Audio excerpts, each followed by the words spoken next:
Hey guys, tonight we're going back to the Stone Age, a time when clothing was made of whatever you didn't starve to death trying to catch and much more.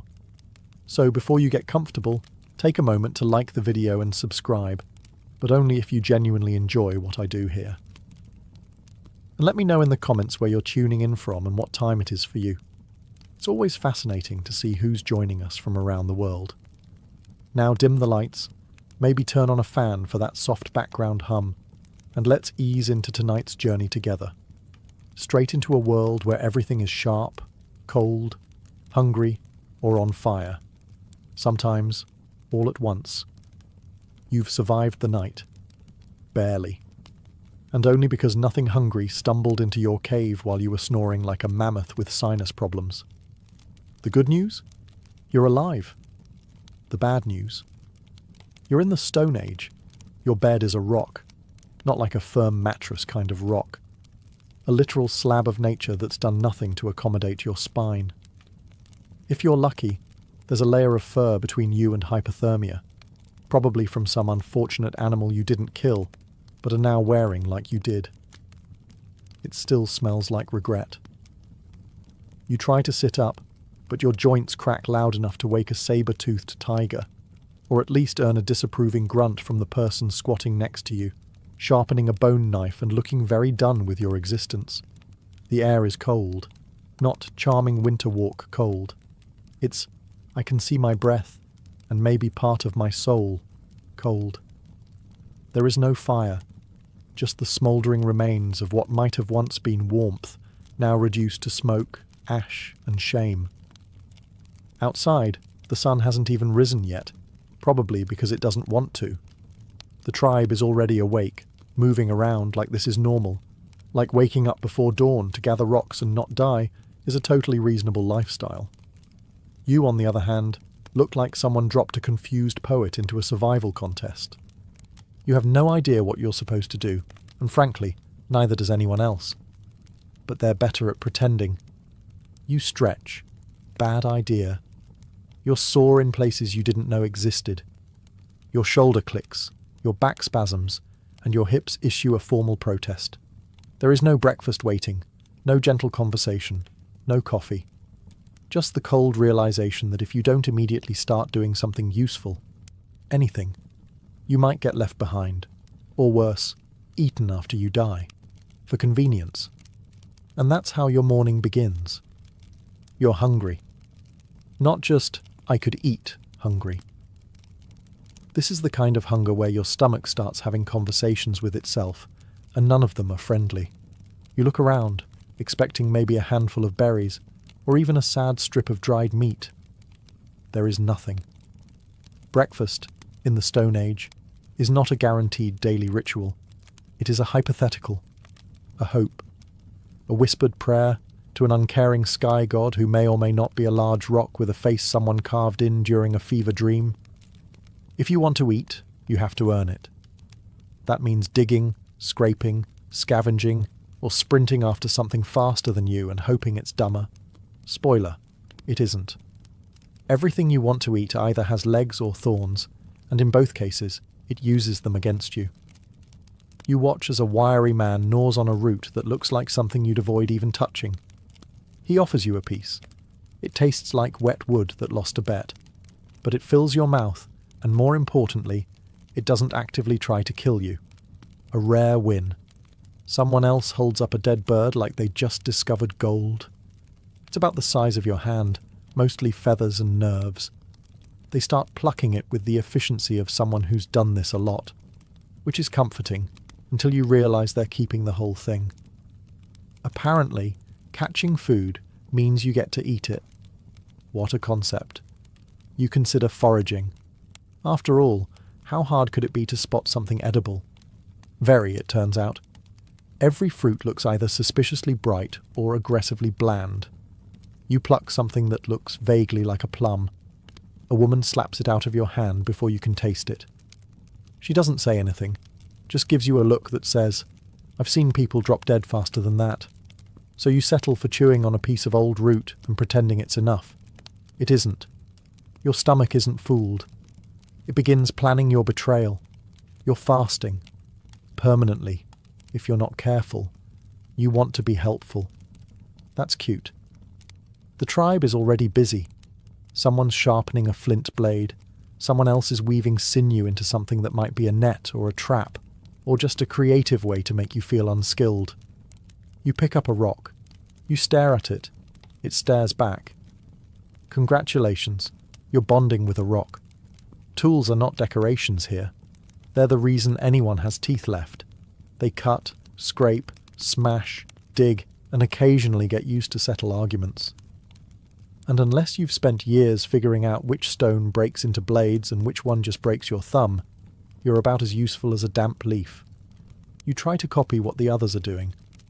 A man smacks 2 stones together and produces a razor-sharp edge in 3 swings. You try the same. The rock splits unevenly and flings a shard directly into your face. You're bleeding now, but hey, you've successfully recreated the experience of early surgery. A woman is making cord from strips of hide. She does it with the efficiency of someone who's been doing this since her literal infancy. You attempt the same. The hide slips, coils, and somehow ties your fingers together. You've invented Stone Age handcuffs. That's something? No one explains anything. They don't need to. Tools are so essential, they're treated like breathing. Expected, obvious, and really noticeable when you're bad at it. And you're bad at it. You sit down with your 2 rocks and attempt a new strategy, staring until inspiration strikes. It doesn't. What strikes is another flake of stone, right into your lap. You pretend it was intentional. No one buys it.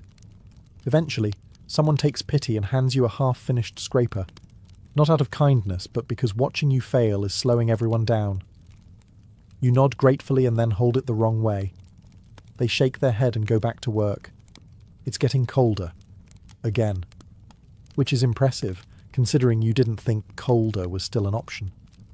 Your fingers are stiff, your nose has stopped issuing temperature updates, and your feet are starting to feel like someone else's problem. You decide it's time to make fire. After all, how hard can it be? You've seen it done. In drawings. And dreams. Step 1. Gather dry wood. You don't find dry wood. Everything's damp, stubborn, and covered in something that may or may not be alive. You pick the least suspicious bundle and hope for the best. Step 2. Friction. You rub sticks together. Nothing happens. You rub harder. Still nothing. Eventually you create heat, then smoke, and then more smoke. It's just enough to burn your eyes and give you false hope. Then the wind shows up and mocks your efforts by blowing it all away. You keep going. By now your hands are blistered, your arms ache, and your confidence has quietly left the camp without saying goodbye. You glance over. One of the elders has a fire going already. No ceremony, no drama, just a small, perfect flame nestled in a pile of dry moss like it was born there. You look back at your pile. It looks like it's been cursed. Eventually, someone notices.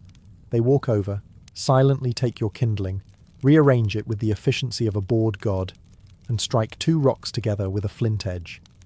Sparks, smoke, flame. Done. They hand it to you without a word, and walk off before you can say thank you or teach me your dark magic. You stare at the fire, now burning in your pile. You pretend it was your idea. No one believes you. Fire is everything. Warmth, light, safety, cooked food, and the only reason predators haven't dragged you off into the night. But it's not easy. It never was. Every flame is a battle. And you just lost 5 of them in a row. You're thirsty. Deep, dry, mouth-like sandpaper thirsty. The kind of thirsty that makes you consider licking moss or chewing bark just to feel something wet. Luckily, there's a stream nearby. You stumble toward it like a man possessed. Finally, something easy. You kneel, cup your hands, and scoop up a glorious handful of crystal clear water. You drink. And then, you pause. That water had a taste. Not a flavour. A message. It whispered something metallic and vaguely threatening. A few seconds later, your stomach replies with a gurgle that sounds like it's filing a complaint. Here's the thing. In the Stone Age, water is not clean or filtered. It's not lovingly piped from snowmelt through a mountain spring. It's a wild, communal soup. Animals drink from it. People bathe in it. Sometimes things die in it. Sometimes people drink it after things die in it. There is no quality control. There is only risk. You look around for signs, any sign, that this water is safe. No one else is drinking. That might be a clue. One of the elders is boiling something over a fire. Smart. You didn't do that. You drank straight from the source like it owed you something. A small child walks by and hands you a hollowed-out gourd of water. It's warm, smells faintly like dirt, and still looks safer than whatever just settled in your lower intestine. But there's no other option. You're in the middle of a society that hasn't discovered plumbing, filtration, or even consistent advice on which puddles won't end your week. Thirst is constant and water is everywhere, just inconveniently weaponized. You hear a story, half-whispered, about a man who drank from the wrong bend in the river and didn't make it to morning. You nod, slowly, trying to commit the story to memory, while also pretending you didn't just do the exact same thing. Now it's a waiting game. Will you hydrate and feel better? Or are you about to spend the next 12 hours regretting your entire tongue's decision-making process? You've decided to join the hunt. Bold, brave, doomed. You're handed a spear. It's heavy, uneven, and smells like the last thing it was jammed into.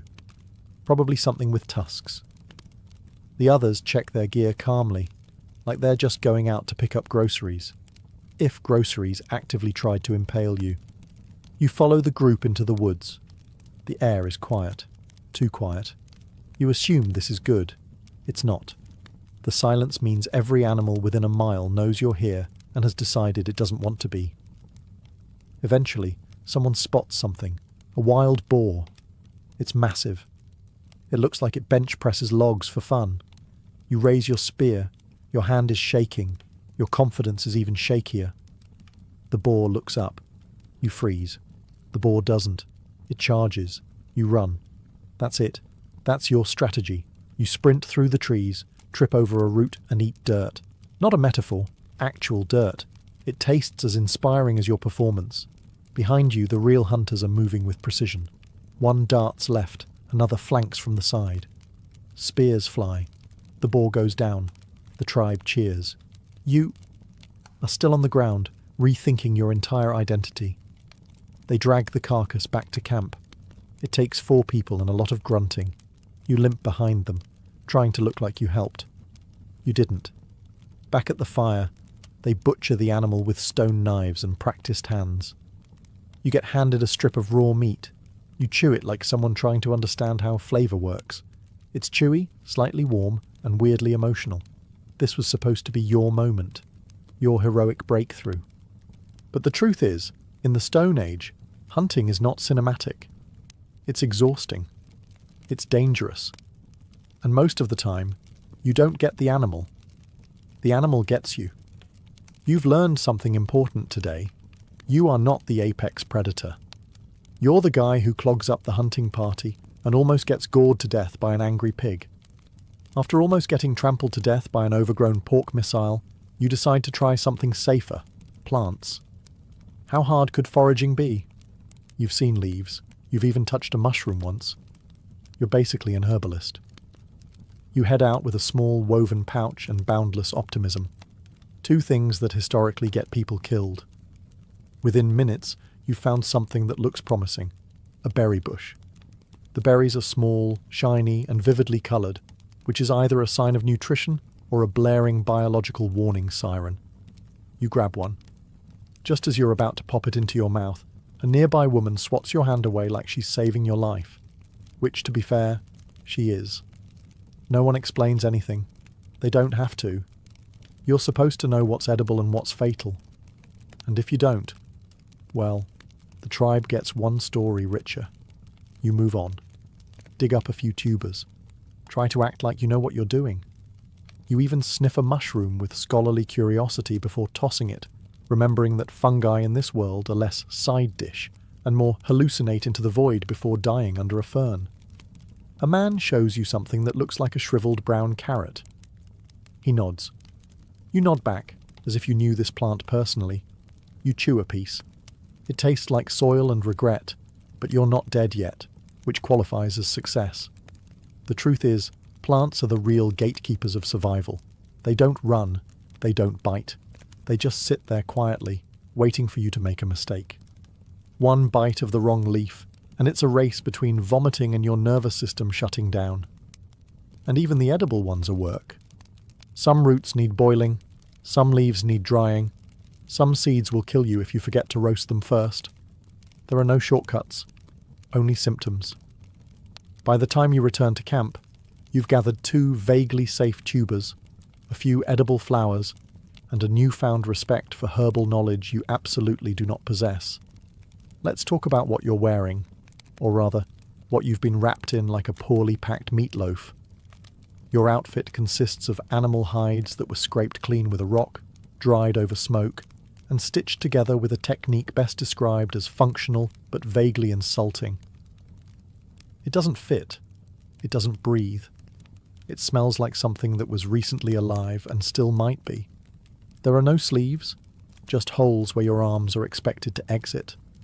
The garment itself is stiff in places it shouldn't be, loose in places it really shouldn't be, and generally designed by someone whose only fashion goal was, "Don't die today." You tug at the edges, trying to adjust it. Bad idea. The seams made of dried sinew respond by digging deeper into your skin. Now you're chafing. Congratulations. In the Stone Age, clothing comes with side effects. Nearby, a woman is softening a new hide by chewing it. Yes, chewing it. This is considered normal. You briefly wonder how desperate someone had to be to discover that teeth were a viable tailoring tool. You try to look dignified. It's hard. Your fur tunic flaps weirdly when you move. Your boots are 2 mismatched scraps tied together with strips of gut, and your inner thighs are now at war with your outer thighs over territory. Then there's the temperature.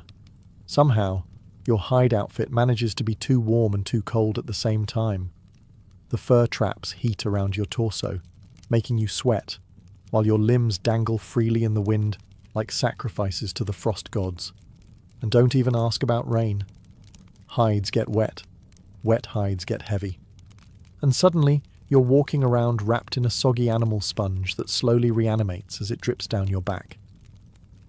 Meanwhile, the rest of the tribe looks perfectly at ease in their handmade gear. Their clothes move with them. Yours moves against you, like it resents being worn by someone this incompetent. You think the tribe likes you. That's adorable. You've been here a day, maybe 2. You haven't actively endangered anyone, yet, and you're trying your best, which in Stone Age terms still ranks just below dead weight and just above animal bait. Nobody says it out loud, of course. That would be effort, but the signs are there.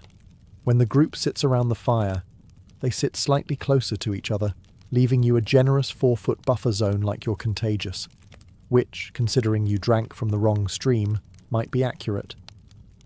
Social status here is based on one simple metric: usefulness. Can you hunt? Can you gather?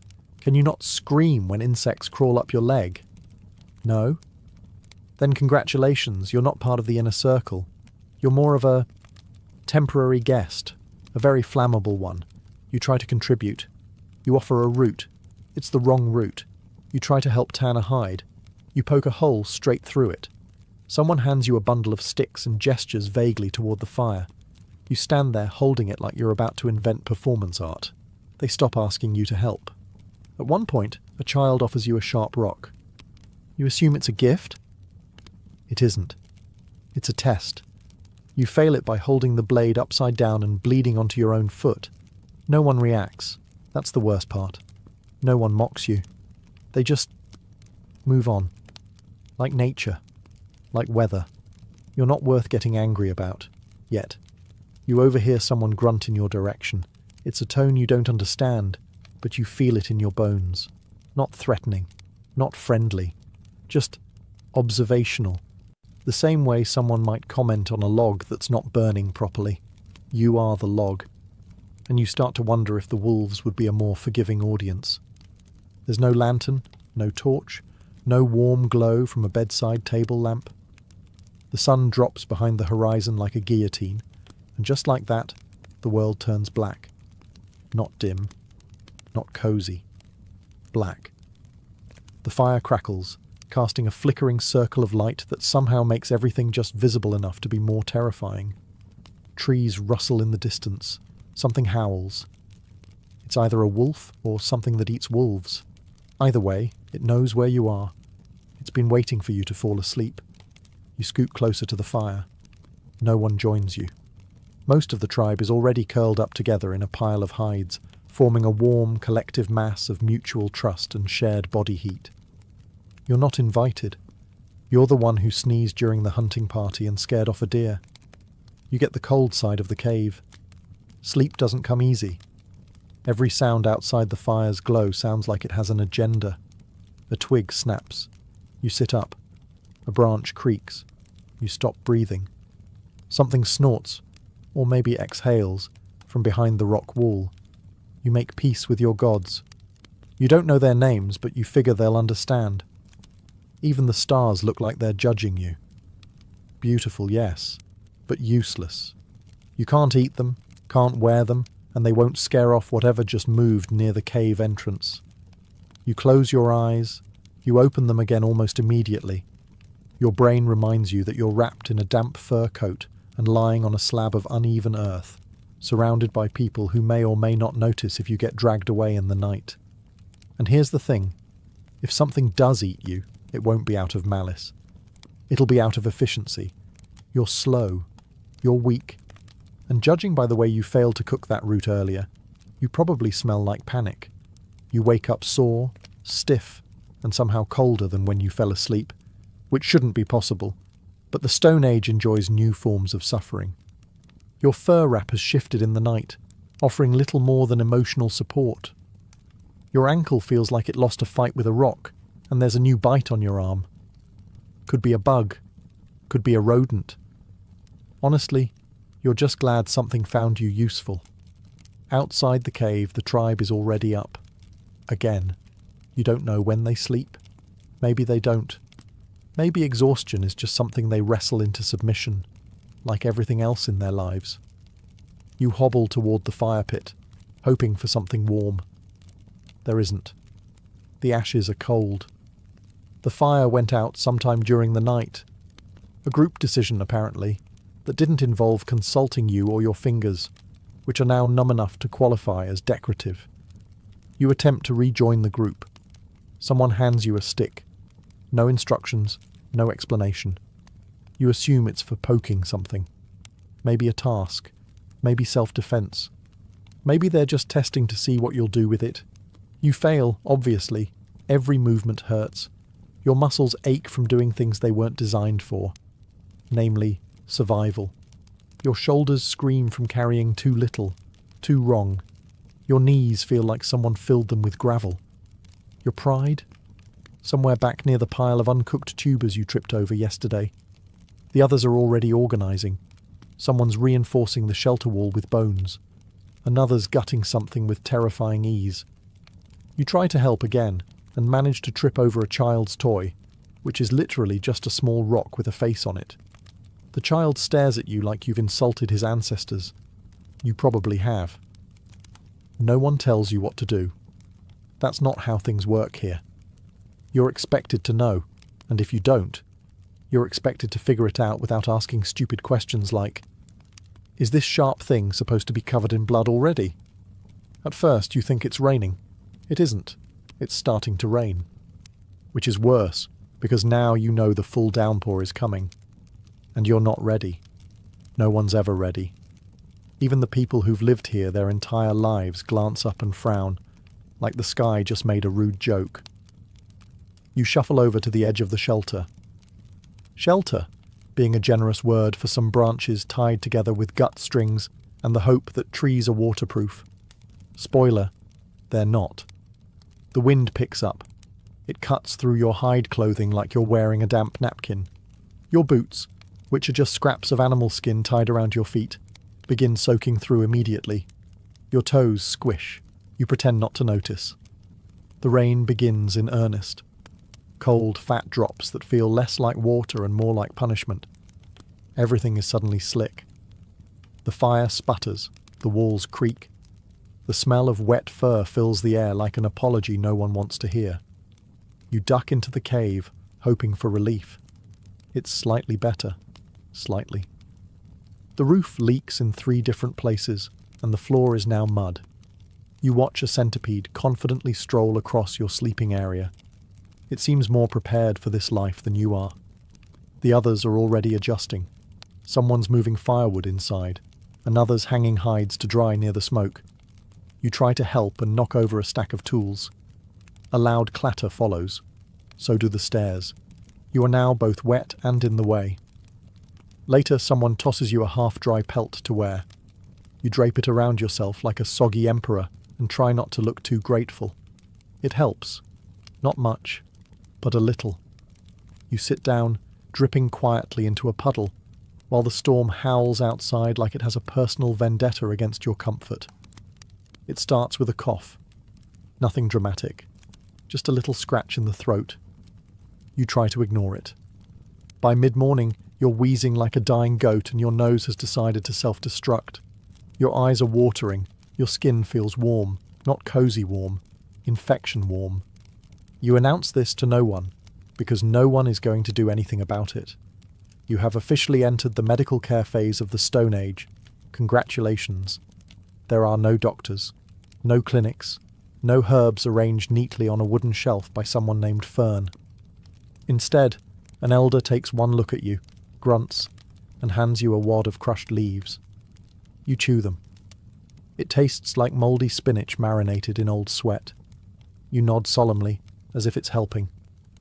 It isn't. Your fever worsens. Someone suggests a steam treatment. This involves sitting in a hole next to heated rocks while they pour water over them. You cough, sweat, and contemplate death. It's like a sauna designed by someone who's only ever heard of saunas from hallucinations.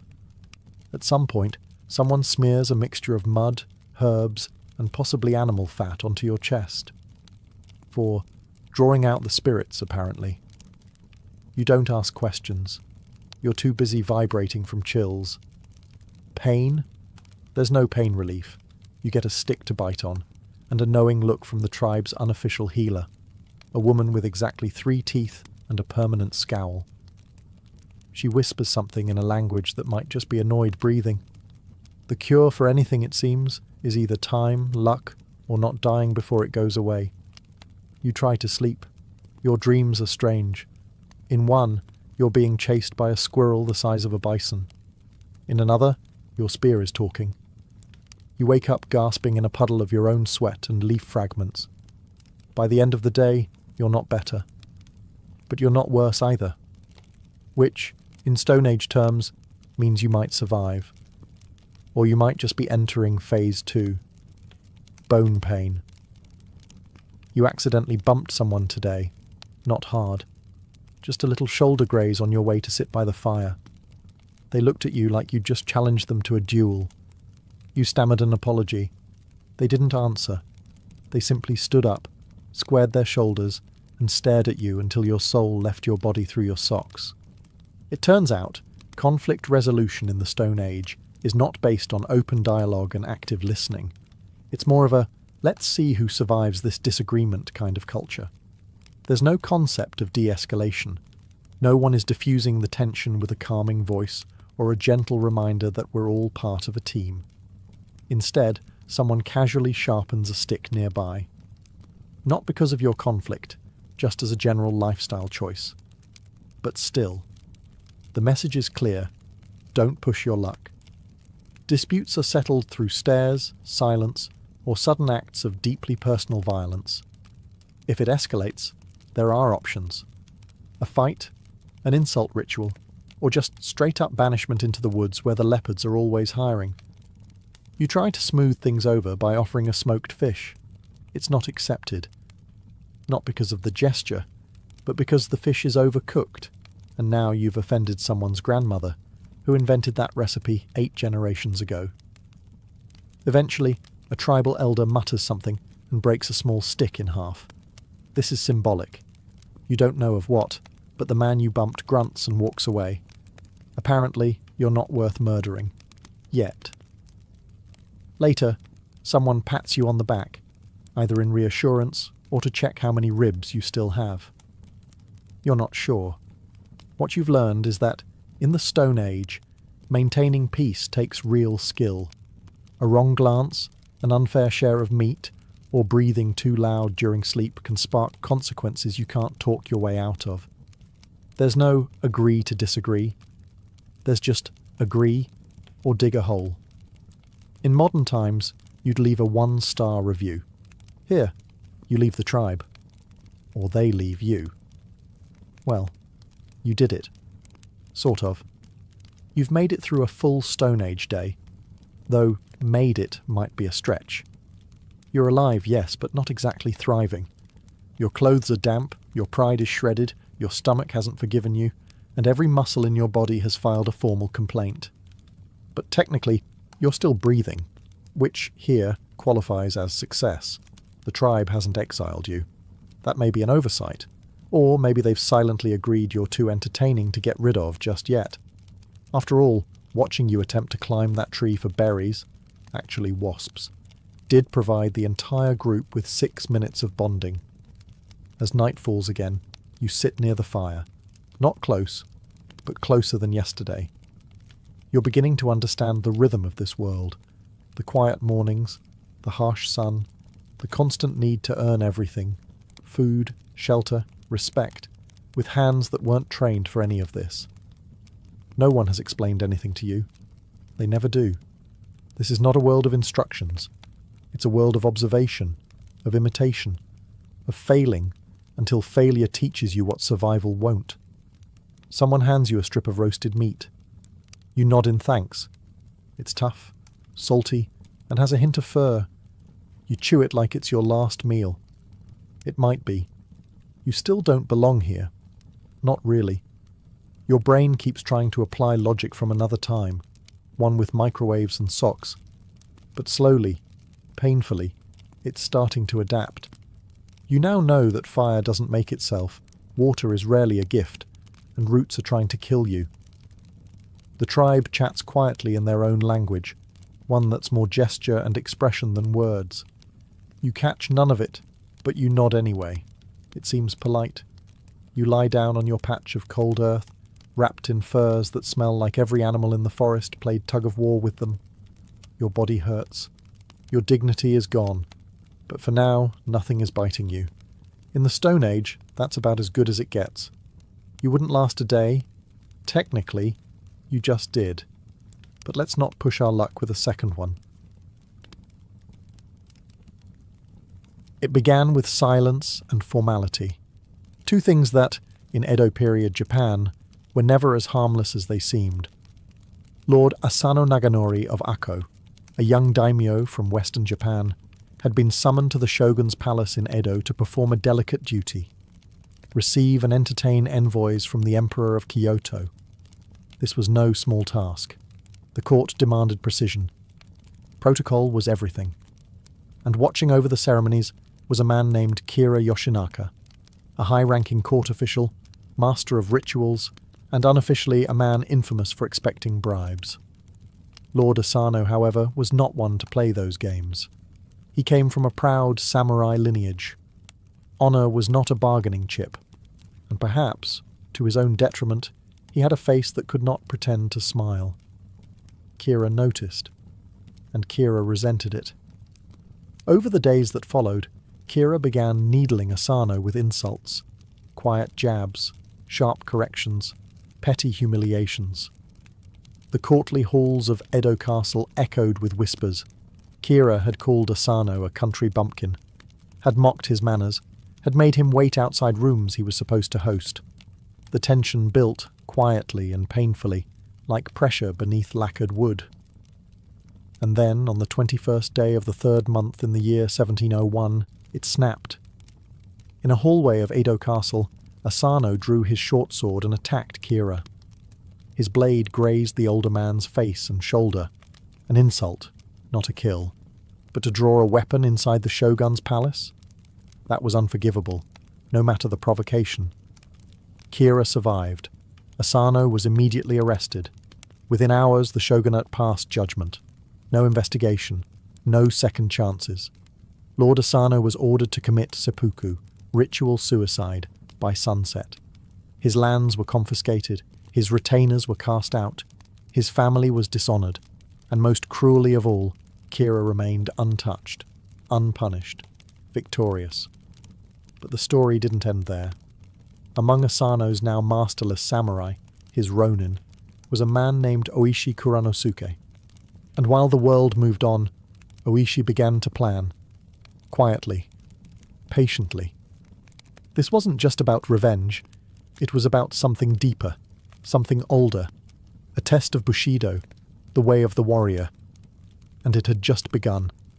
The death of Lord Asano should have marked the end. His house was abolished. His men disbanded. The shogun had made it clear. There would be no vendetta. Khera remained in his estate under the protection of the law. Justice had been rendered, swift and cold. But outside the shogun's palace, the code of the samurai told a different story. Oishi Kuranosuke, chief retainer of Asano, didn't weep. He didn't shout. He bowed his head, dispersed the samurai of Akko, and obeyed the decree. Outwardly, he submitted. Inwardly, he waited. The ronin scattered. Some returned to their families. Others took up trades. Merchants, monks, even beggars. The world believed they had moved on, that their loyalty had died with their lord. But under the surface, a plan was coiling tighter. Oishi knew that the shogunate was watching.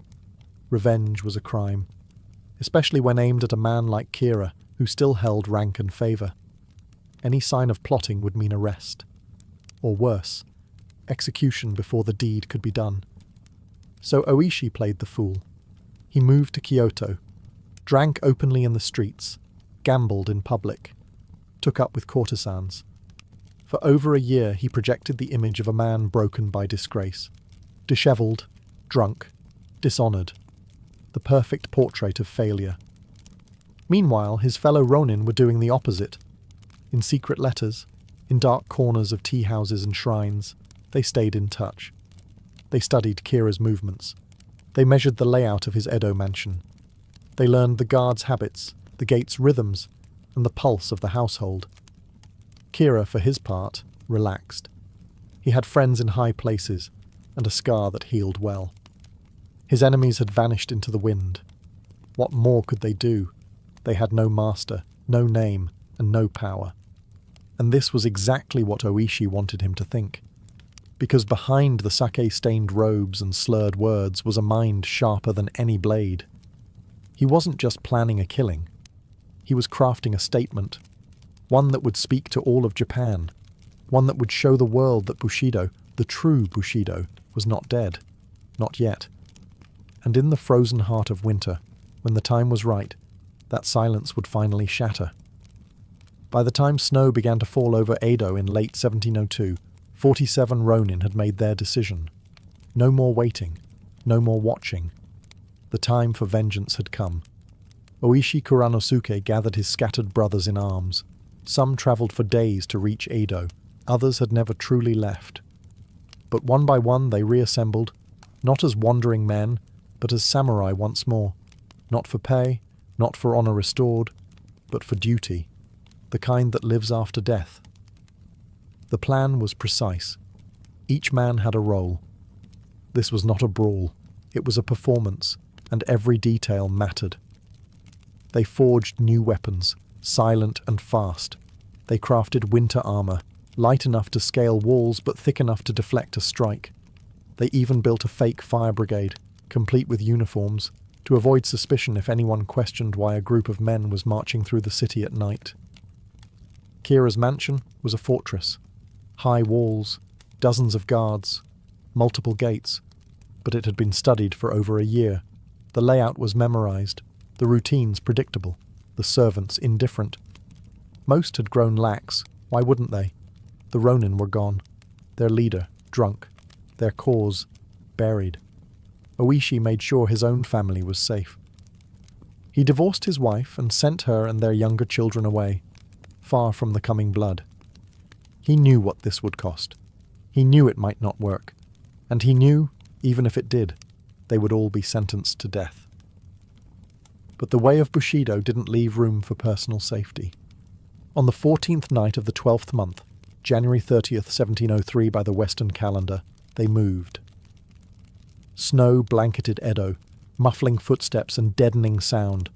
It was the perfect ally. At 2 a.m, the Ronin split into 2 teams. One would attack the rear gate, the other the front. A signal would be given when both sides were in position. The mission was simple. Seize the house, kill Khera, and disturb as little of the city as possible. No innocence, no unnecessary blood, just justice. Some had waited over a year. Others had spent that year pretending to forget. Now, with swords drawn and the night watching, forgetting was no longer necessary. Justice would no longer wait. The attack began in silence. No shouting, no wild charges, just coordinated, measured violence beneath the pale winter moon. Oishi's front team breached the main gate with a battering ram, crashing through the heavy doors before the guards even knew they were under siege. Meanwhile, the rear team scaled the walls, quietly dispatching sentries with the practiced efficiency of men who had rehearsed this night 100 times in their minds. Khera's household panicked. Guards scrambled in disarray, half-dressed, many drunk or asleep. Servants screamed. Lanterns were lit too late. The Ronin moved like wolves, cutting down opposition with swift, precise strikes. They didn't kill indiscriminately. They shouted out that only Khera was their target. Anyone who didn't resist was spared. Oishi's eldest son, Chikara, only 16, fought beside his father. For all the talk of Bushido, this was no abstract ideal. This was blood, steel, smoke in the lungs, swords slipping on icy tiles. It was loyalty carried out to the letter, with the price carved into flesh. The Ronin combed the mansion for Khera, but the man had vanished. They scoured every room, every hidden corner. They interrogated servants. Finally, they found a secret courtyard. In a shed behind the garden, trembling beneath a pile of charcoal and straw, was a man in plain robes, his face pale, his body shaking. It was Khera. He refused to identify himself. He refused to speak. But he bore the scar Lord Asano had left on his face nearly 2 years earlier. Oishi offered him the chance to die with honor. A dagger was placed before him, seppuku, like a true samurai. But Khera couldn't do it. He simply stared, frozen. The man who had destroyed a clan without lifting a blade could not take responsibility when his time came. Oishi bowed once. Then he struck. Khera Yoshinaka died not as a lord, but as a coward. The Ronin took his head, wrapped it in cloth, and marched, calmly, in full armor, through the snow-covered streets of Edo. They carried the trophy to Sengakuji Temple, where Lord Asano was buried. There they cleaned the head, laid it before his grave, and prayed. Their revenge was complete, their fates sealed. When morning broke, Edo awoke to the impossible. Word spread like wildfire. Khera Yoshinaka was dead, slain in the heart of the city by 47 Ronin, who had not fled, not hidden, but walked in formation to the temple where their lord lay buried. They made no effort to escape. They simply knelt, presented the severed head, and waited. The city, usually loud with merchants and samurai clamour, fell strangely quiet. Some called them heroes, some called them criminals, but no one called them cowards. The authorities were now in a bind. The law was clear. Revenge killings were illegal. Samurai were not above justice, no matter how poetic their cause. But the public didn't see criminals. They saw men who had embodied Bushido to its bitter end. They had obeyed not the shogun's laws, but the deeper, older law of loyalty. The shogunate deliberated for weeks. This wasn't just about crime and punishment. It was about the soul of samurai culture. If the Ronin were spared, it would encourage more vendettas. If they were punished, the people might revolt in spirit. Meanwhile, the 47 men remained at Sengakuji. They did not resist. They did not beg. They sat in quiet reflection, tending to Lord Asano's grave and awaiting their fate. Oishi, the architect of it all, said nothing publicly. He had already said everything through his actions. Eventually, the decision came down. The Ronin would be allowed to die honorably. They would not be executed as criminals, but ordered to commit seppuku, ritual suicide, like the samurai they still claimed to be. On the morning of February 4th, 1703, each man was handed a dagger. They dressed in white robes, the colour of purity and death. They bowed to the officials, to each other, and to the memory of Lord Asano. And then, one by one, they cut into themselves, guided by a second who would complete the ritual with a clean decapitation. Even Chikara, Oishi's teenage son, took the blade without hesitation. Not a single man faltered. They died not in disgrace but in legend. Their bodies were buried beside their master at Sengakuji. The graves are still there, 47 stones in neat rows, covered in incense and offerings from pilgrims who still whisper their names. Because in death, they had achieved what life could not. They had become eternal. The tale of the 47 Ronin didn't fade. It echoed, first through the streets of Edo, then into the halls of power, and finally into the soul of Japan. For centuries, samurai had been both warriors and servants, expected to kill without hesitation and die without complaint.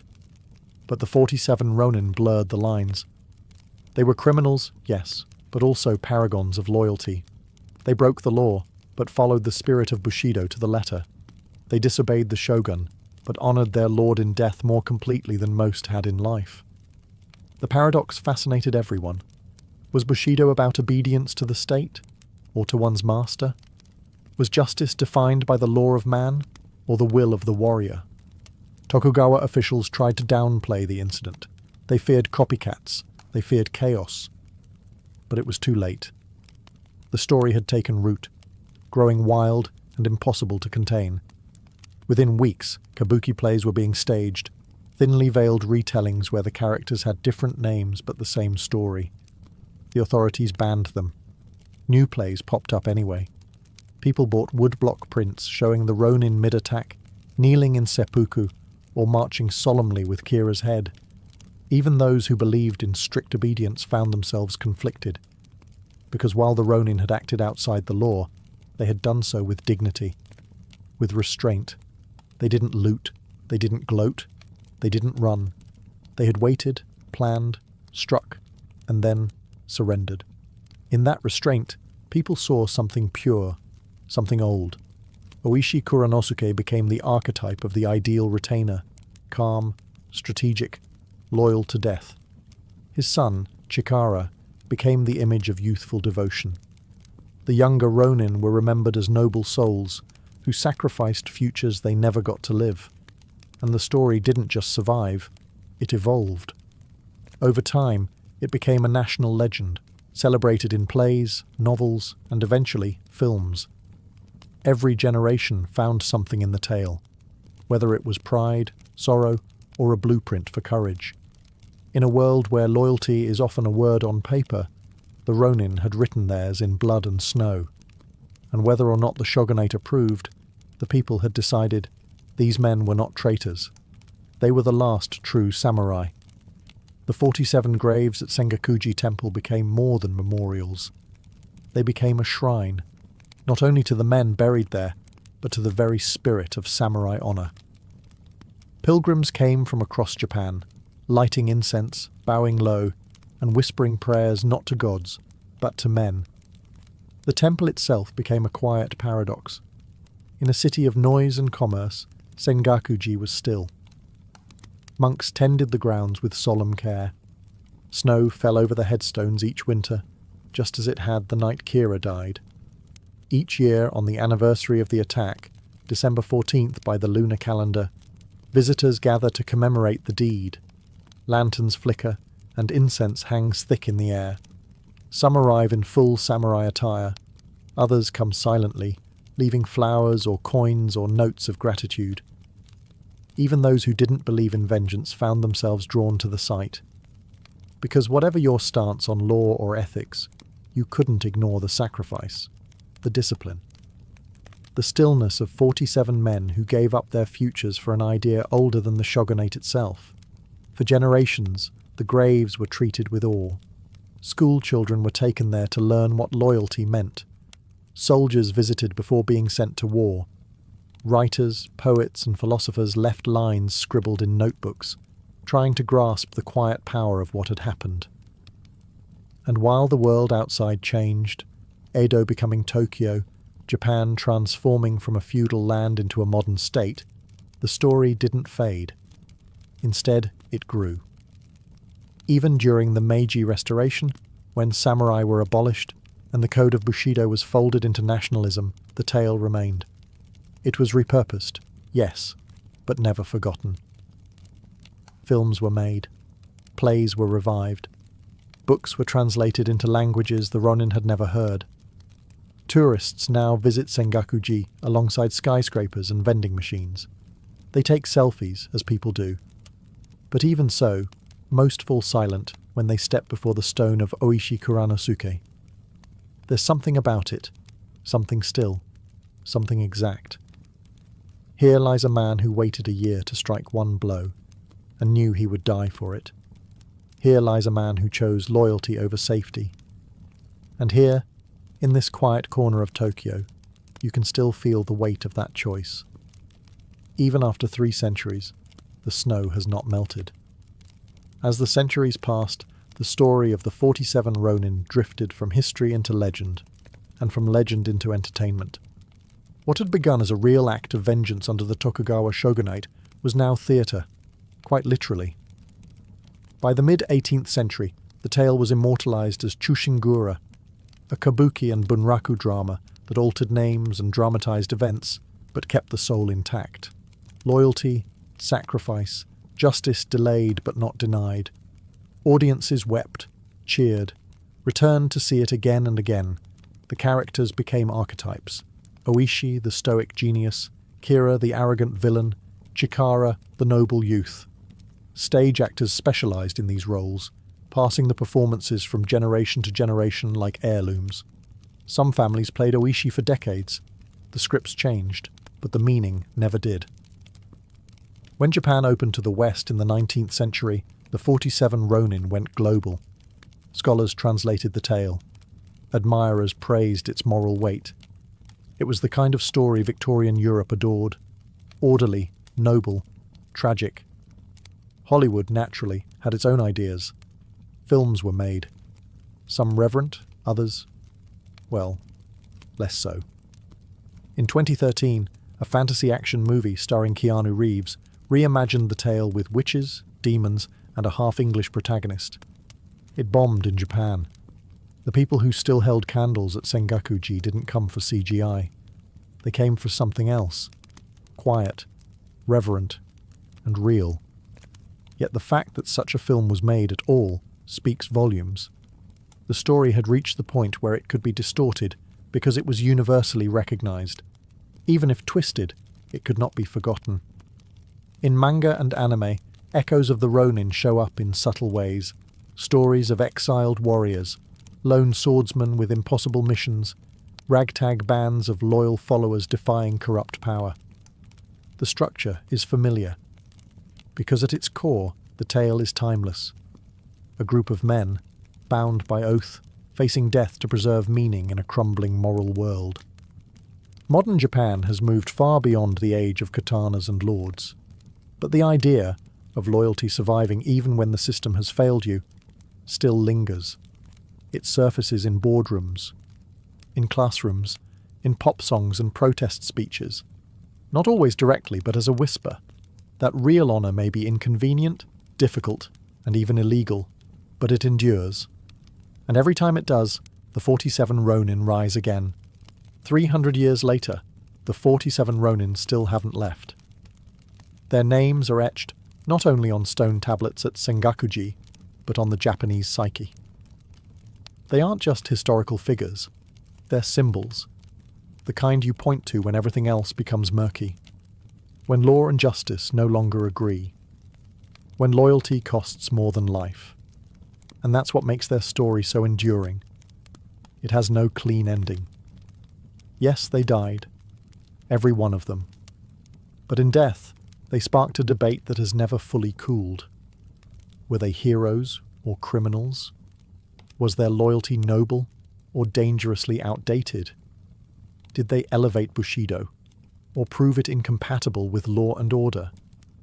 The Tokugawa shogunate wanted to bury the conversation with them. But instead, their deaths ignited a slow-burning fire under every institution that tried to define what it meant to be samurai. Even now, you'll find university professors arguing both sides. Some say the Ronin were glorified murderers clinging to a dying code. Others say they represented the very best of it, an incorruptible moral compass in an increasingly bureaucratic world. And the public? Still firmly in the second camp. In modern Japan, you'll find echoes of the Ronin everywhere. Corporate employees who refuse to betray a boss during scandal, even at the cost of their own careers. Soldiers who serve quietly and sacrifice without complaint. Even manga protagonists who stand alone, armed with nothing but principle. The Ronin are not relics, they're reference points. And in a time where loyalty is rare and truth is negotiable, their story feels strangely modern. Oishi Kuranosuke never wrote a memoir. He didn't leave behind a treatise on ethics, but he left behind a question, sharpened like a blade. What do you serve, and what are you willing to pay for it? The 47 Ronin answered that question, not with words, not with slogans, but with time, silence, and finally, their lives. They obeyed a dead man. They broke the law to keep a promise. And in doing so, they became more than samurai. They became a mirror, one that every generation must look into and ask itself, would I have followed? And would I have had the courage to stop? In ancient Egypt, to harm a cat was to flirt with disaster. Not just social shame, but legal punishment, and sometimes mob justice. That's how serious it was. Cats weren't pets in the modern sense. They were holy, untouchable, and, in some cases, mourned more deeply than relatives. When a family cat died, Egyptians would shave their eyebrows in grief, not out of fashion, but ritual. Cats weren't just companions, they were guardians of the divine. This reverence was rooted in religion. The goddess Bastet, daughter of Ra, was the feline deity of home, fertility, music, and protection. She began as a lioness, fierce and destructive, but over time she softened into a cat, retaining power but gaining grace. Her temples were filled with offerings, jewellery, perfumes, and most importantly, cats. Real ones, living, breathing cats who roamed freely, fed by priests, and were considered manifestations of the goddess herself. Archaeologists have uncovered vast cat cemeteries near Bastet's main temple in Bubastis. Mummified cats, wrapped with the same care as human corpses, lay in neat rows. Some were buried with jewellery, others were preserved with resins and perfumes. This wasn't a novelty, it was an industry. Cats were bred for sacred purposes, blessed, and sometimes ritually sacrificed so they could serve in the afterlife. The symbolism ran deep. Cats hunted snakes, the eternal enemy of Ra, the sun god. A cat killing a snake wasn't just pest control, it was cosmic warfare. Cats lounged in sunlight, patrolled granaries, and bore that aloof, unreadable look that seemed otherworldly. Egyptians saw that and didn't think lazy pet. They thought divine mystery. Foreigners were baffled. Greek historians like Herodotus were amazed, and perhaps slightly amused, by how quickly Egyptian wrath could be triggered if a cat was even accidentally harmed. During one battle, it's said the Persians carried cats as living shields, knowing the Egyptians would hesitate to strike. To the modern eye, it may seem excessive, But to the Egyptians, animals weren't beneath humans. They were closer to the gods. Cats, in their grace and independence, stood at the intersection of beauty and the sacred, not just pets, portals. On the island of Crete, surrounded by the rolling blue of the Aegean Sea, the bull reigned, not in pastures, but in palaces. The Minoans, one of Europe's earliest advanced civilizations, didn't just admire bulls, they ritualized them. They built myths around them. They painted them on walls like gods.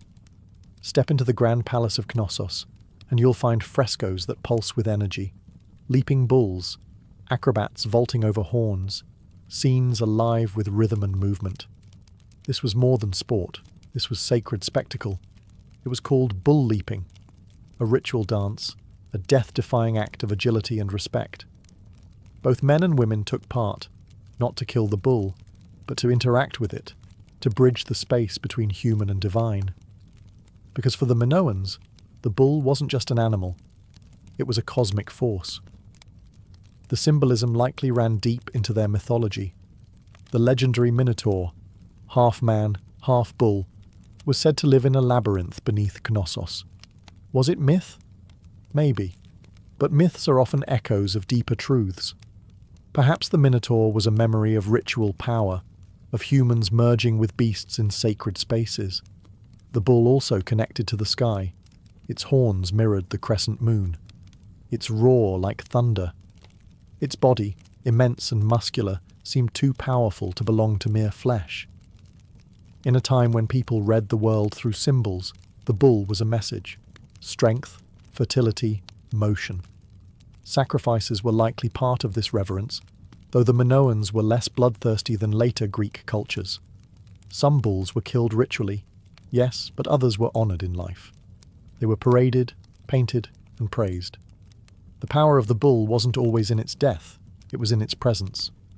And unlike the Roman arena, where bulls died for entertainment, Minoan rituals seemed to emphasize harmony. A dangerous, respectful dance between human and beast. The point wasn't to dominate, but to touch something beyond. The bull was not a symbol of chaos. It was a gatekeeper of cosmic order. In Minoan Crete, to face a bull wasn't just bravery. It was spiritual contact, a momentary balance between flesh and myth. In the dense jungles of Mesoamerica, beneath the tangled canopy and echoing bird calls, one creature ruled not by size, but by mystery, the jaguar. To the Maya, the Olmec, and the Aztecs, this spotted predator wasn't just an animal. It was a god in disguise, a shapeshifter, a traveller between worlds. The jaguar hunted by night, moving silently through shadows, with eyes that pierced darkness. That alone made it sacred. In a world where night represented the underworld and the unknown, any creature that could move through it with ease was a guide, a messenger, or a ruler. The Olmec, the earliest known Mesoamerican civilization, carved colossal stone heads that some believe bear feline features. Wide noses, curved lips, fierce eyes. Their art also shows the were-jaguar figure, part human, part jaguar, often with fangs and snarling mouths. Scholars still debate its meaning, but one thing is certain: the Olmec didn't just fear the jaguar, they wanted to become it. The Maya took this further.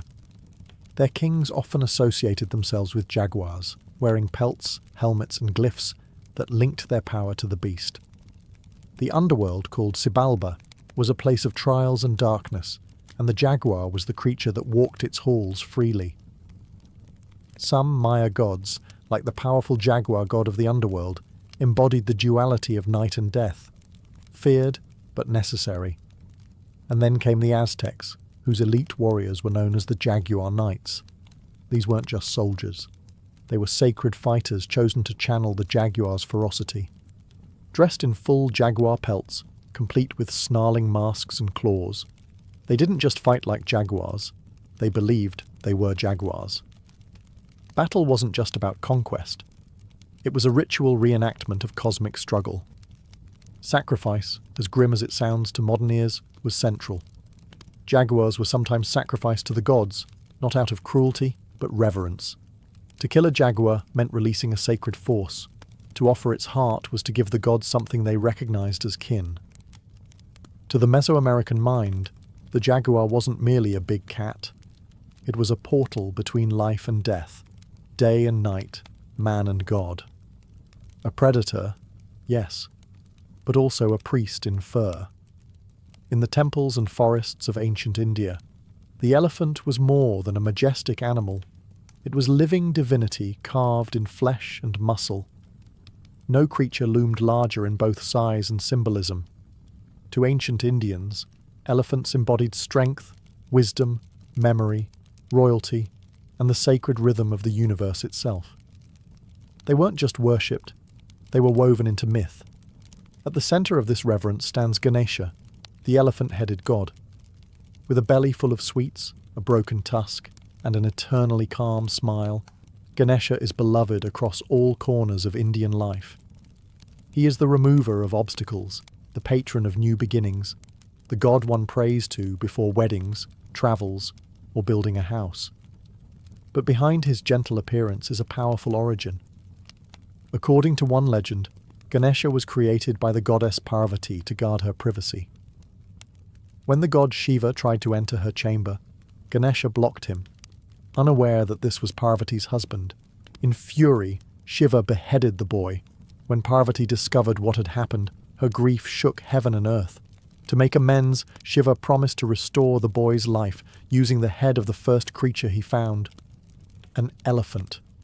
And so Ganesha was reborn, part human, part elephant, and wholly divine. But the veneration of elephants goes beyond myth. In historical India, real elephants served as symbols of kingship. They were the thrones of war, armoured, decorated, and revered by those who rode and feared them. An army with elephants was not just powerful, it was blessed. Temples often kept elephants as part of their rituals.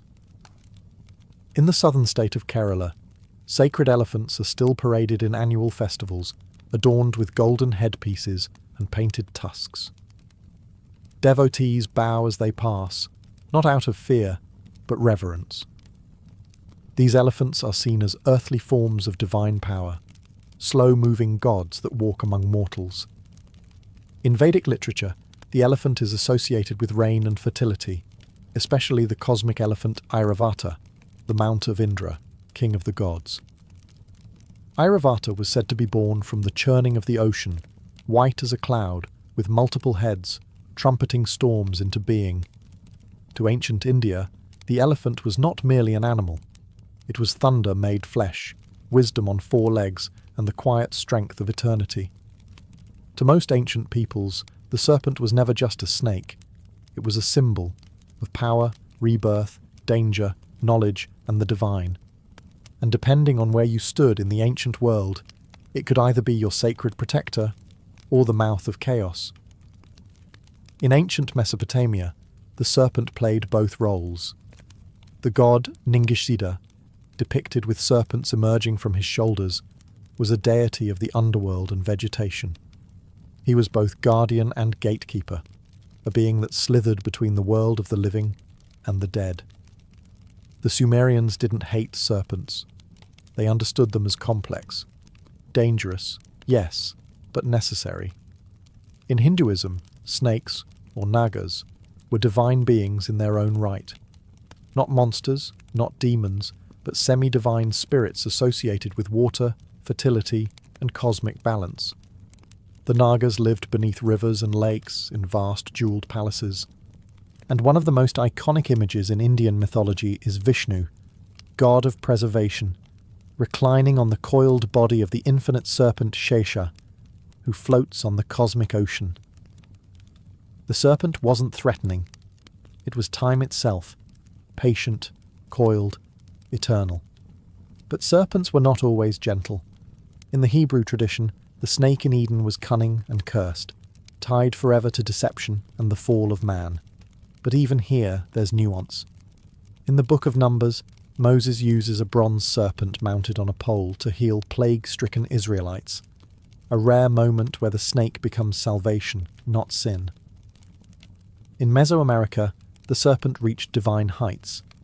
The feathered serpent god Quetzalcoatl, a combination of snake and bird, represented wind, learning, and creation itself. His duality was crucial, grounded in the earth, yet capable of flight. It was the perfect metaphor for divine intelligence, slithering low, yet touching the sky. And then there's the Ouroboros, the serpent eating its own tail, an image that appeared from Egypt to Greece. It represented infinity, the cycle of life and death, destruction and rebirth. To the ancient mind, the serpent wasn't evil. It was mystery embodied, silent, cold-blooded, and eternal.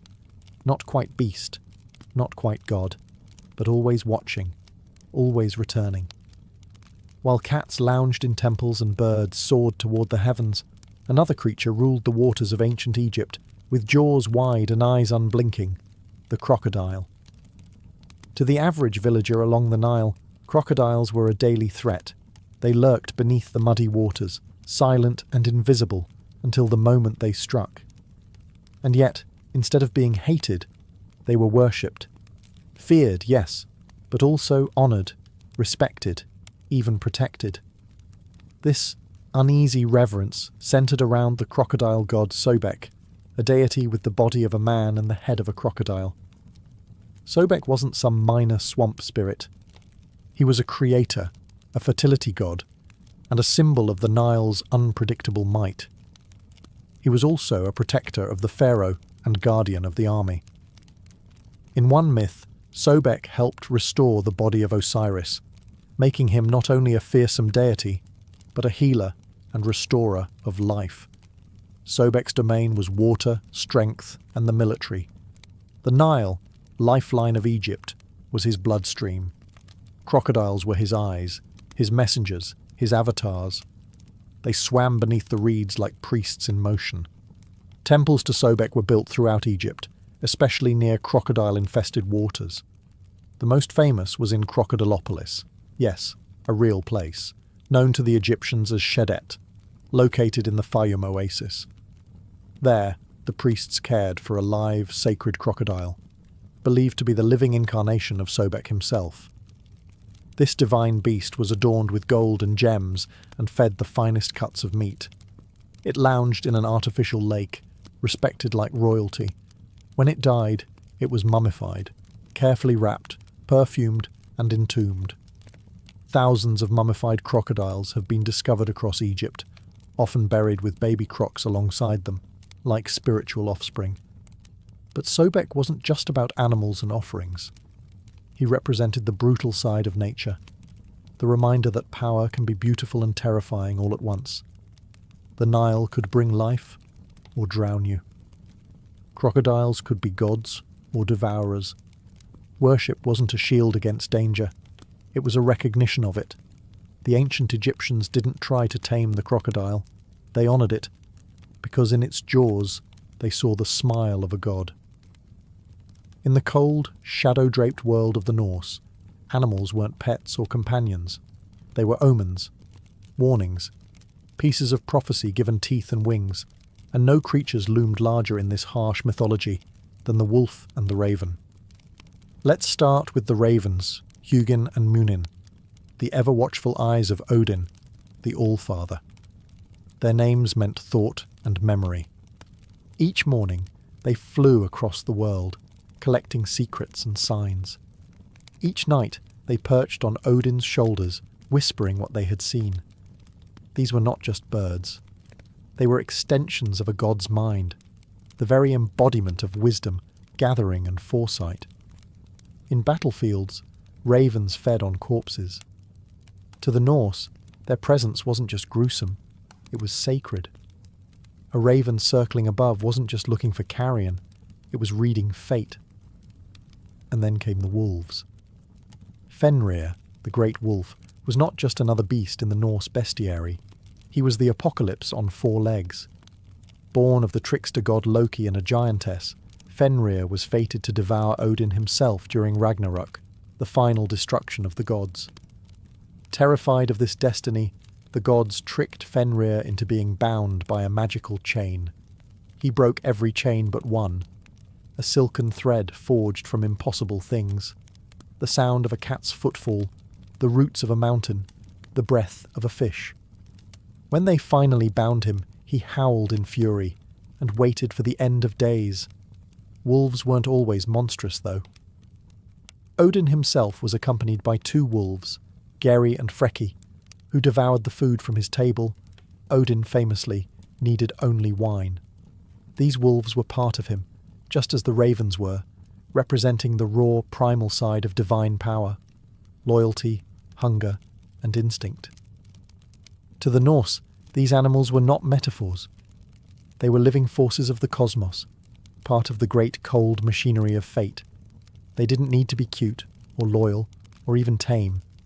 They needed to be true.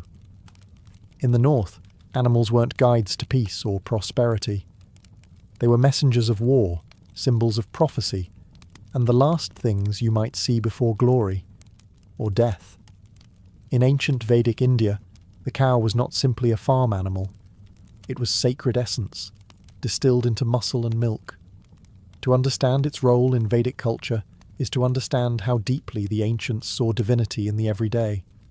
The Rig Veda, one of the oldest sacred texts in the world, refers to cows as agnya, not to be killed. They were associated with Aditi, the infinite mother goddess, and with Prithvi, the earth herself. The cow wasn't seen as separate from nature. It was nature. It nourished like the earth, gave like the heavens, and walked among men like a living blessing. Milk, butter, ghee, and curds weren't just food. They were offerings used in yajnas, fire rituals where the gods were fed through flame. To pour clarified butter into fire wasn't simply a gesture of devotion. It was cosmic alchemy, transforming the cow's gift into divine energy. Cows were linked to Kamadhenu, the mythical cow of plenty, who could grant any wish and nourish all of creation. Kamadhenu was said to reside in the hermitages of sages, emerging during times of need to restore balance and abundance. She was not bred or owned, she was revered. The zebu, India's native humped cattle, were decorated with bells and garlands. During festivals like Gopashtami, cows were bathed, painted, and worshipped. In some villages, they were even led into temples to receive blessings, or give them. Unlike the warlike status of bulls in Crete or the feared glory of jaguars in Mesoamerica, the cow represented gentleness, restraint, and sustenance. Even when empires rose and fell, the cow remained untouched. Politically neutral, yet spiritually untouchable. This reverence extended to laws. Ancient Indian legal codes discouraged, and sometimes outright banned, cow slaughter, not because of economics, but because it was considered a crime against the dharmic order. To harm a cow was to wound the cosmic balance. And even today, thousands of years later, that reverence hasn't vanished. It echoes in temples, in fields, in daily prayers whispered beside roadside shrines. In Vedic India, the cow wasn't just the backbone of the village economy. It was the mother of creation, patiently chewing grass while holding the cosmos in its breath. Across ancient cultures, birds soared higher than mere animals. They weren't just admired for flight. They were believed to transcend realms. Earth, sky, heaven, underworld. Birds passed through them all. To ancient minds, this made them natural messengers of the divine. In ancient Egypt, the ibis held sacred status through the god Thoth, deity of wisdom, writing, and magic. Thoth was often depicted with the head of an ibis, long-beaked, contemplative, poised. The bird's careful motions mirrored the god's own measured intellect. Ibises flocked along the Nile's banks, and their presence was seen as auspicious, tied to lunar cycles and the balance of truth itself. Thousands were mummified and buried in honour, not because they were useful, but because they were holy. Then came the hawk, symbol of Horus, god of kingship and the rising sun. With its piercing gaze and skyward flight, the hawk embodied divine watchfulness. Pharaohs, considered living sons of Horus, aligned themselves with this bird of prey. Even the Eye of Horus, one of Egypt's most enduring symbols of protection, originated from the hawk's keen sight. In Mesopotamia, the eagle was linked with gods of storm and war, a creature too grand to be of earth alone. In the Epic of Gilgamesh, birds appear as signs of favour or warning, often bridging the mortal realm with that of the gods. The Greeks revered the eagle above all. It was the sacred animal of Zeus, king of the gods.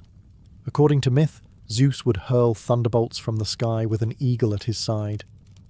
The bird became a symbol of divine authority, swift, brutal, untouchable. In India, the majestic Garuda, a massive bird deity, served as the mount, Vahana, of Vishnu, god of preservation. Part eagle, part human, Garuda was no pet. He was a cosmic warrior, a protector of Dharma, and a devourer of serpents. His image adorned temples, shields, and royal emblems. Even in cultures without gods shaped like birds, the symbolism remained. Freedom, vision, transformation. Birds migrated across seasons, vanished into clouds, and returned like omens. Their arrival was watched, their flight interpreted. To the ancients, birds were never just birds. They were wings of the gods, eyes of heaven, and souls in motion. Thomas Jefferson believed in ideas, not just politics, ideas. He imagined himself not as a ruler, but as a thinker, a man of the Enlightenment. He surrounded himself with books, copied classical architecture into the design of Monticello, and read Virgil, Locke, and Voltaire by candlelight. His mind wandered far beyond Virginia's plantations. He once declared, "I cannot live without books," and meant it quite literally. When he wrote the phrase, "All men are created equal" in the Declaration of Independence, it wasn't political theatre. It was a philosophical creed. A sentence meant to echo across time. Liberty, reason, self-governance, these were Jefferson's religion. He imagined a world where monarchs crumbled, where free-thinking farmers tilled the soil, where education triumphed over superstition. But the problem was never his vision. It was who got to be included in it. Even as he preached liberty, Jefferson owned more than 600 enslaved people over his lifetime. He knew the system was wrong. He wrote against slavery, called it a moral depravity, a hideous blot. He even proposed gradual emancipation in some of his earlier writings. But when it came time to act, to free the people who lived and worked at Monticello, he hesitated. Most he never freed. Some he sold. And others, like Sally Hemings, were held in a far more intimate, complicated captivity. To Jefferson, liberty was an ideal to chase, but only within a narrow circle. White men with property. That was the political universe he truly imagined. Even as he dreamed of abolishing aristocracy, he kept the deeply unequal structure of slavery intact, benefiting from it materially and politically. It's a contradiction that historians still wrestle with today. Was Jefferson a hypocrite? A product of his time? Or simply a brilliant man with blind spots large enough to swallow generations? Whatever the answer, one thing is clear. The man who championed the natural rights of humankind did so from the porch of a plantation, overlooking land tilled by the very people his pen had forgotten. And that paradox would haunt the rest of his legacy, even as his words helped ignite revolutions across continents. Jefferson was a philosopher of liberty, but he lived a life fenced in by chains of his own making. Before he was president, Thomas Jefferson was an architect, not just of buildings, but of ideas. The United States was still an experiment, raw and unfinished, and Jefferson wanted to shape it with the precision of a draftsman holding a compass over blank parchment. After writing the Declaration of Independence in 1776, Jefferson returned to Virginia, where he tried to rewire the legal system from the ground up. He proposed bills to eliminate primogeniture, the law that passed property only to the eldest son, and religious establishments that favoured the Anglican Church. He believed in dismantling inherited privilege, leveling the field for white men to rise on merit rather than bloodline. In 1779, as governor of Virginia, he faced the grim logistics of war. British troops invaded. Jefferson fled his estate when the redcoats arrived, a move critics would later call cowardly. But he wasn't a warrior. He was a planner, a thinker, a builder. His true battleground was in legislation and letters.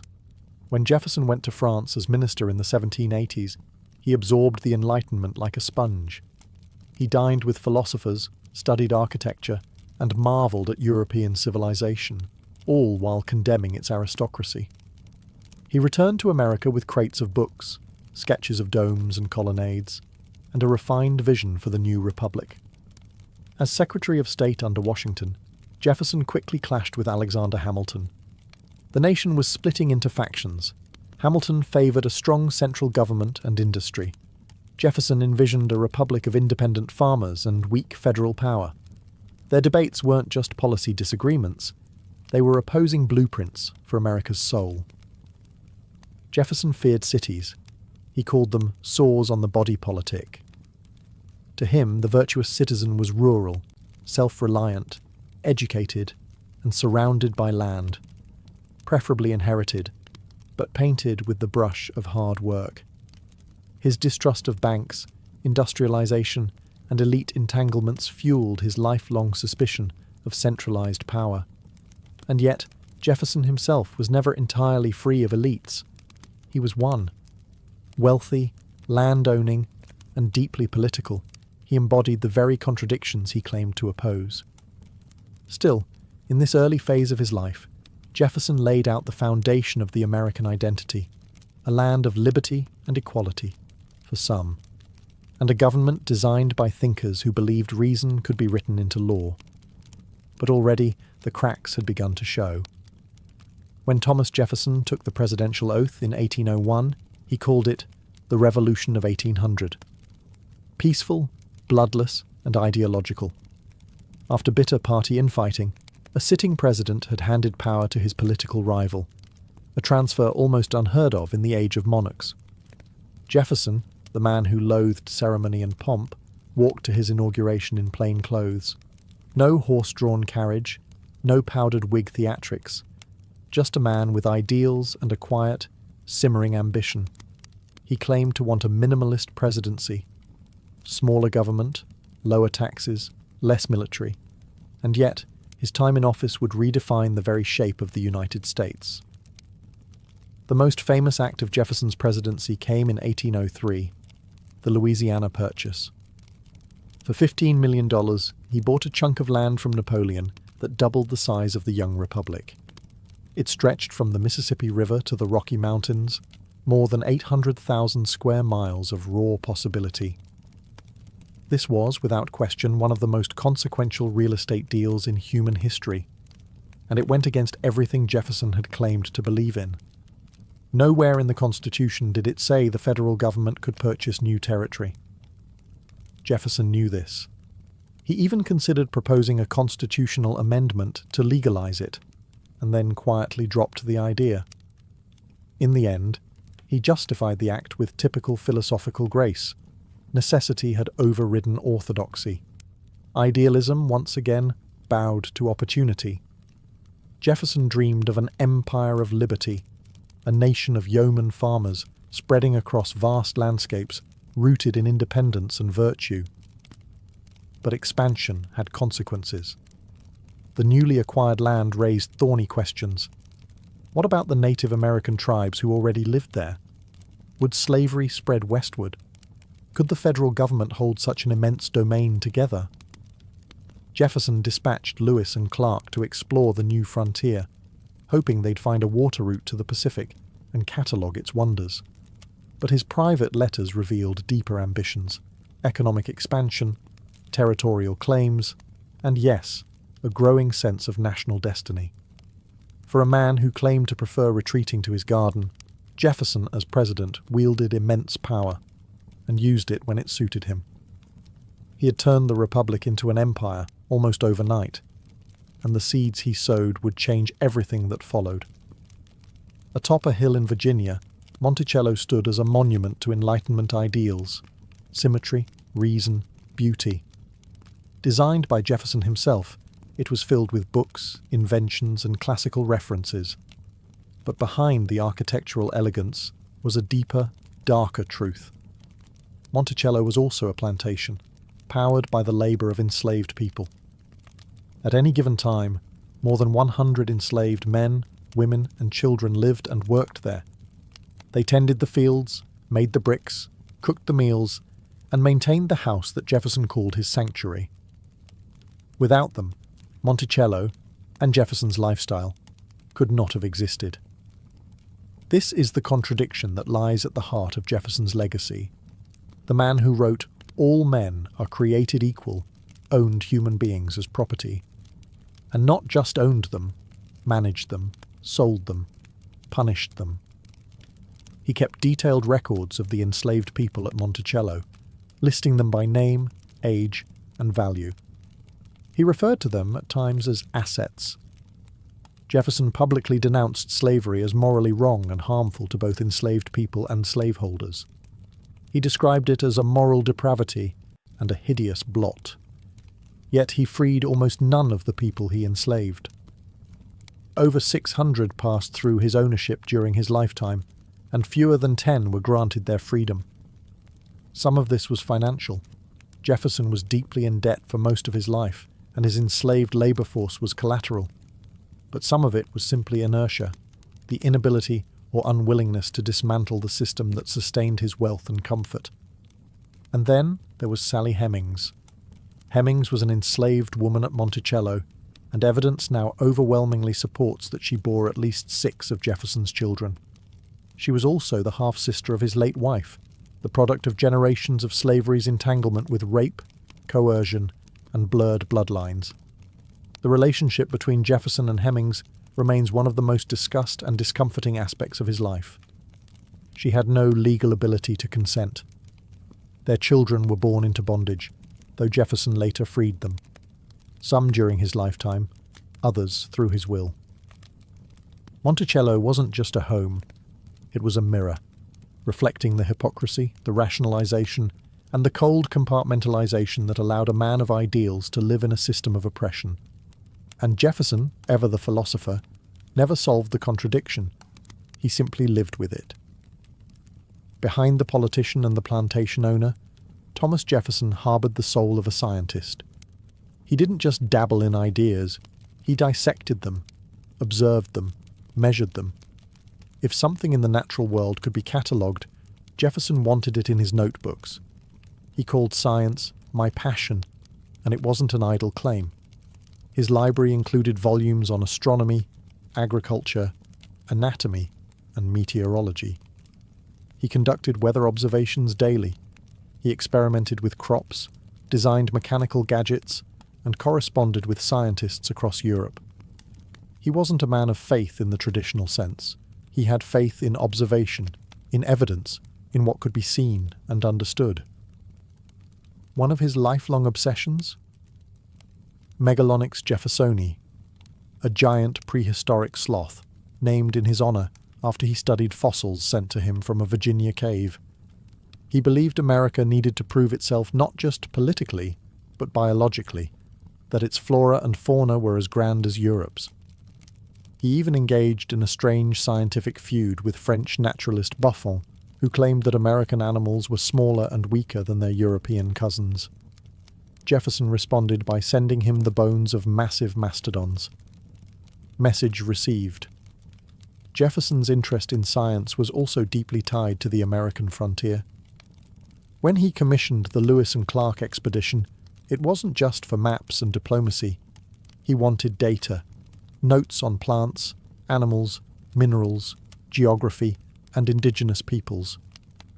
He gave the explorers detailed instructions: record everything, return with specimens, bring the unknown into the light. He envisioned the frontier not as wilderness, but as a laboratory, one where American knowledge would grow alongside its territory. But even in this, Jefferson's curiosity was entangled with blind spots. His fascination with Native American culture existed alongside policies that enabled their displacement. He romanticized their societies in his writings while supporting land acquisition that led to their erasure. Jefferson also brought his experimental mindset into architecture and agriculture. He designed his own plough. He tinkered with crop rotation methods. Monticello was, in many ways, a living experiment, half plantation, half scientific estate. To Jefferson, knowledge was not a luxury. It was a civic virtue. A republic, he believed, could not survive without educated citizens grounded in reason and inquiry. But like much else in his life, his pursuit of truth often walked alongside uncomfortable contradictions. Thomas Jefferson didn't hate religion. He simply didn't trust it. To him, organized religion was dangerous, a tool too often used to justify tyranny, silence inquiry, and chain minds. He once wrote, "I have sworn upon the altar of God eternal hostility against every form of tyranny over the mind of man." And by tyranny, he very much included dogma, clergy, and creeds. Jefferson believed in God, but not the kind who intervenes in daily affairs or parts seas on command. His faith was in the mould of the Enlightenment, deism, a belief in a creator who established the laws of nature and then stepped back to let the universe run its course. No miracles, no burning bushes, just gravity, logic, and the slow turn of the planets. He admired Jesus, but not as a divine being. Jefferson saw him as a moral philosopher, a man who taught compassion, humility, and peace, only to have his message distorted by centuries of church politics. Jefferson respected the Sermon on the Mount. He had little time for the resurrection. In fact, he was so committed to this view that he made his own Bible, literally. Using a razor and glue, Jefferson went through the New Testament and physically cut out all references to miracles, divinity, and supernatural events. What remained was a slim volume of moral teachings, stripped of magic, but rich in ethical instruction. He titled it, "The Life and Morals of Jesus of Nazareth." It was never meant for public consumption. It was a personal guidebook for what he believed Christianity ought to be.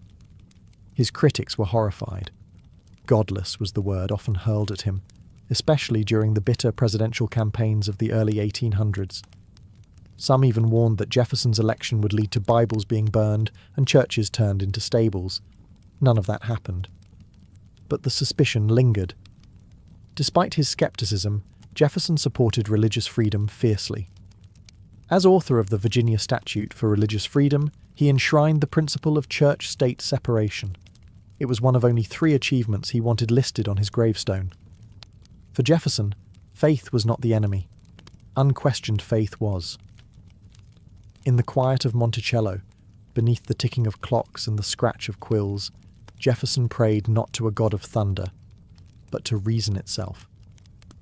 By the time Thomas Jefferson retired from public life, he was exhausted, politically bruised, financially ruined, and increasingly haunted by the contradictions that had shadowed his legacy. He withdrew to Monticello, his beloved mountaintop estate, where he hoped to spend his final years in quiet reflection, farming, reading, and letter writing. But Jefferson's version of retirement was anything but idle. He founded the University of Virginia, designing its campus himself, right down to the neoclassical columns and the shape of the lecture halls. He wanted it to be a secular temple of reason, a place where students could study freely without interference from church or crown. No religious tests, no dogma, just inquiry. He called the university his last act of usefulness, and it was. But perhaps the most surprising chapter of Jefferson's twilight years came in the form of an old rival, John Adams. The two had once been friends, collaborators in the fight for independence, fellow signers of the Declaration. But over time, politics tore them apart. Jefferson became the standard-bearer of the Democratic Republicans. Adams led the Federalists. Their rivalry grew bitter. Their letters stopped. Their friendship died quietly in the ashes of election season. For over a decade, they didn't speak. But in 1812, a mutual friend, Dr. Benjamin Rush, encouraged them to reconcile. Jefferson wrote a tentative letter. Adams replied, and thus began one of the most remarkable correspondences in American history. Over the next 14 years, they exchanged more than 150 letters, not of apology, but of philosophy. They debated politics, theology, science, memory, and aging. They spoke of the revolution like two old soldiers comparing scars. They didn't always agree. In fact, they rarely did. But they listened. Their letters became a testament to the idea that reasoned dialogue could survive even the deepest divisions. Jefferson's health declined. His debts grew worse. He began selling off parts of his library and land. Monticello, always a dream more than a practical estate, slowly decayed around him. But in those final years, he regained something rare: peace. And an old friend, once lost to politics, became a companion in thought. They had both helped build a nation. And now, in the dusk of their lives, they were building something quieter: understanding. On the morning of July 4th, 1826, Thomas Jefferson lay in his bed at Monticello, too weak to rise, too proud to complain. He was 83 years old, frail, deeply in debt, and drifting in and out of consciousness. His family had gathered quietly around him. Outside, the nation he helped create was celebrating its 50th anniversary. Jefferson had always been fascinated by timing, by symbolism, and now history seemed to be conspiring in silence. As fireworks cracked in distant towns and parades began to gather in Virginia, Jefferson's breathing slowed. His mind wandered. According to those at his bedside, he stirred slightly and asked one final question. "Is it the 4th?" Told that it was, he closed his eyes again. He died a few hours later, just after noon. But the story doesn't end there. Hundreds of miles away in Quincy, Massachusetts, John Adams, Jefferson's old friend, enemy, and friend again, was also dying. The two men had not only rekindled a correspondence, but a strange and powerful synchronicity. They had walked parallel paths for nearly half a century, always orbiting one another. Adams, slipping in and out of lucidity, reportedly uttered his final words that same day. Thomas Jefferson survives. He didn't know that Jefferson had already passed, just 5 hours earlier. Two of America's founding fathers, two presidents, two signers of the Declaration of Independence, both dying on the same day, July 4th, 1826. The 50th anniversary of the nation they had helped forge. It was too poetic to believe, and yet entirely true. News of the twin deaths spread like wildfire. Mourning was mixed with awe. Newspapers framed it as divine providence, as if the founders had waited to ensure the Republic had endured for half a century before letting go. Jefferson was buried on his beloved mountaintop beneath a plain obelisk he designed himself. The inscription, at his request, did not mention the presidency. Instead, it read, "Author of the Declaration of American Independence, of the Statute of Virginia for Religious Freedom, and father of the University of Virginia." He wanted to be remembered not for power, but for principle. And in death, as in life, Jefferson remained a man of ideas, flawed, brilliant, contradictory, and unforgettable. Thomas Jefferson left behind more than monuments, documents, or grand ideas. He left behind a debate, one that has lasted for nearly 2 centuries. To some, he remains the greatest of the founders, the mind behind America's birth, the philosopher-president who dreamed up a nation rooted in liberty. To others, he is a symbol of hypocrisy, a man who preached equality while owning human beings. Both views are true, and neither tells the full story alone. For generations, Jefferson was cast in marble, literally and figuratively. His words were carved into the walls of memorials. School children recited his sentences. Political leaders quoted him like scripture. He became a kind of secular prophet, his face etched onto coins and Mount Rushmore alike. But myths don't last forever. In recent decades, historians and the public have looked harder at the parts once left in shadow. The enslaved people at Monticello. his lifelong refusal to free most of them. The relationship with Sally Hemings, now widely accepted to have been one of unequal power, complicated by bondage and consent that could never truly exist. The Jefferson who wrote stirring lines about human rights also sold people to pay his debts. The man who envisioned an empire of liberty helped expand slavery across the American frontier. The thinker who championed freedom of religion sliced up his own Bible to remove the parts he couldn't accept. He was, perhaps, America's first great contradiction. But contradiction doesn't mean absence of greatness. It means complexity. Jefferson was a man who shaped the world with a pen, but couldn't fully reshape himself. He was forward-thinking in theory, often cautious in practice, bold in philosophy, yet hesitant in action. A master of elegant language who could sometimes hide hard truths beneath it. Today, Monticello tells a fuller story. The house is still there, but so are the names of the enslaved workers who built it. School textbooks now place Jefferson beside both his ideals and his failures, and the country he helped found continues to wrestle with the promises he wrote and the realities he lived. Jefferson's secret life was never really hidden. It was always in plain view, if anyone cared to look closely. And that, perhaps, is the lesson. A nation built on ideals must never stop questioning the men who wrote them, not to erase them, but to understand them fully and to do better.